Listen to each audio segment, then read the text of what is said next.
उस्ताद, मैंने सुना है हमारे गांव में एक पंडित आया है। तो उसमें मैं क्या करूं? मुझे उससे क्या काम है? अरे उस्ताद, सुना है वो पंडित बहुत ही चतुर और अमीर है। ओह अच्छा, हम भी तो देखें वो पंडित कितना चतुर है। उस्ताद, सुना है उसके घर बहुत ही धन दौलत है। अगर हमने उनको चोरी कर लिया तो जीवन भर हम आराम से बैठकर खाएंगे। तो देर किस बात की, आज रात को ही हम उसके घर चोरी करेंगे।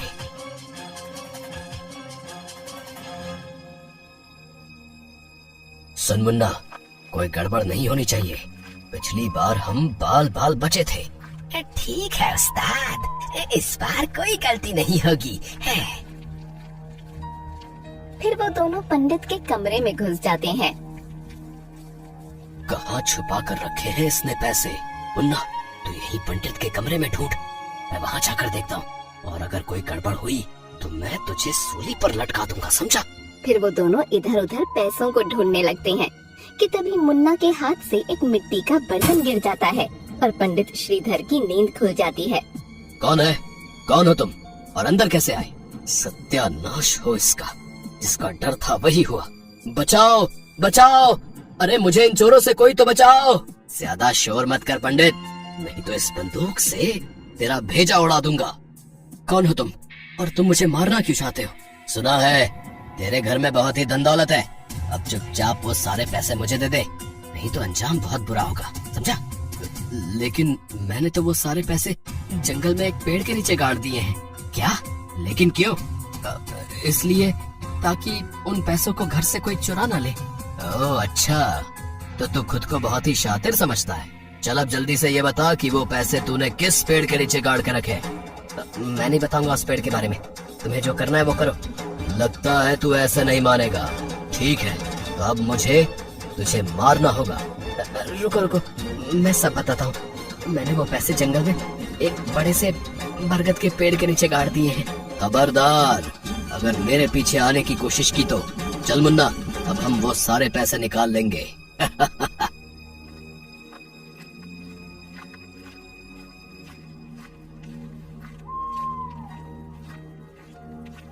कालीचरण और मुन्ना के जाने के बाद पंडित श्रीधर अपने मन में सोचता है, अब इन मूर्खों को कौन समझाए कि पैसे उस पेड़ के नीचे नहीं बल्कि मेरे घर में ही है।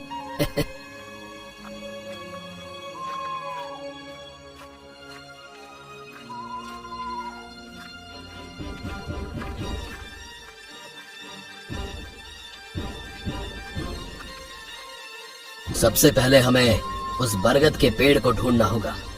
थोड़ी दूर चलने के बाद मुन्ना कालीचरण से कहता है, उस्ताद, वो रहा बरगद का पेड़।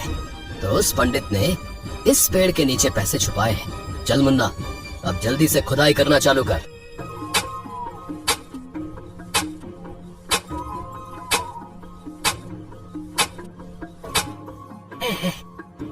उस्ताद, मैं तो थक गया, अब इससे ज्यादा मैं नहीं खोद सकता। ला, अब कुदाल मुझे दे।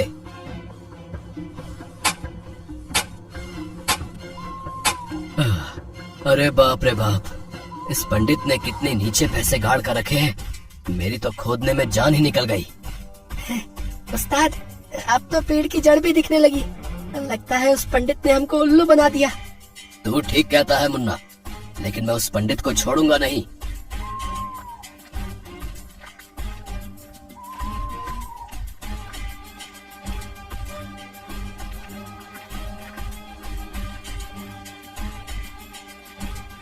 फिर वो दोनों पंडित श्रीधर के घर पहुंचते हैं, लेकिन उन्हें वहाँ पर कोई भी नहीं मिलता।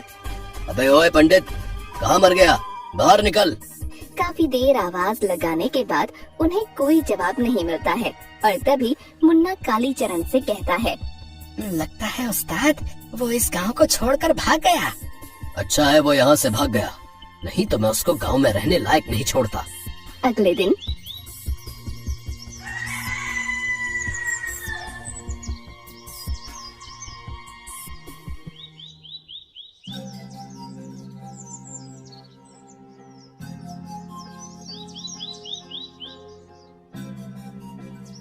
कल उस पंडित ने हमारी बहुत बेइज्जती की। उस्ताद, आपसे एक बात बोलूं, क्यों ना हम भी पंडित बन जाएं? तेरा दिमाग तो ठीक है ना मुन्ना, या सुबह सुबह पी रखी है? कुछ भी बोले जा रहा है। उस्ताद, अगर हम पंडित बन गए तो लोग हमको बहुत सारी दान दक्षिणा देंगे और हमको चोरी करने की जरूरत भी नहीं पड़ेगी। बात तो तेरी सही है मुन्ना, लेकिन अगर हम पकड़े गए तो? अरे आप चिंता मत कीजिए उस्ताद, किसी को कुछ भी पता नहीं चलेगा। फिर वो दोनों पंडित का भेष बदल लेते हैं। उस्ताद, आप इस पंडित के भेष में एकदम लल्लन टाप लग रहे हैं। चल अब ज्यादा तारीफ मत कर मेरी, नहीं तो मुझे शर्म आ जाएगी। फिर वो दोनों गांव में एक नदी के किनारे पहुंच जाते हैं।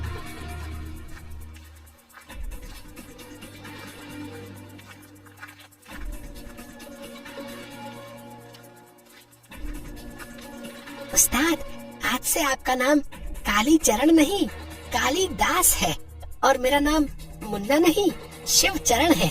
ठीक है शिव चरण जी, अब आप जाइए और सारे गांव वालों को बता दीजिए कि गांव में एक बाबा आए हैं और वो सभी की समस्याएं दूर कर देते हैं। फिर मुन्ना एक दुकानदार के पास जाता है।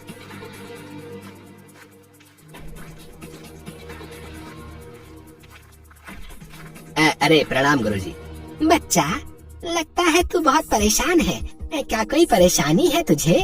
हाँ गुरुजी, मेरी दुकान भी ठीक से नहीं चल पा रही, मुनाफे की जगह घाटा ही हो रहा है। बच्चा, ये सब तू मुझे नहीं, बाबा को बता, वो तेरी सारी समस्याएं दूर कर देंगे।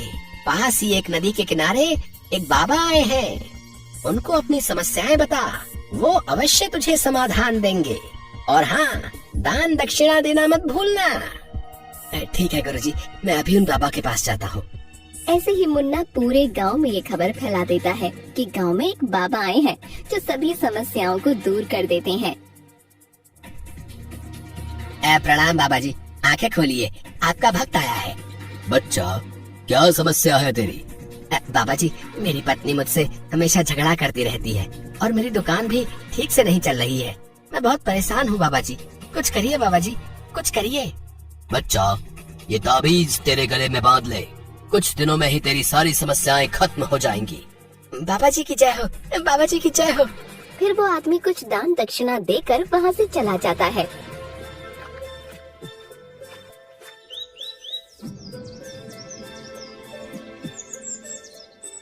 बाबा जी, 20 वर्ष हो गए हैं, लेकिन अभी तक मेरी शादी नहीं हुई है, कुछ करिए बाबा जी।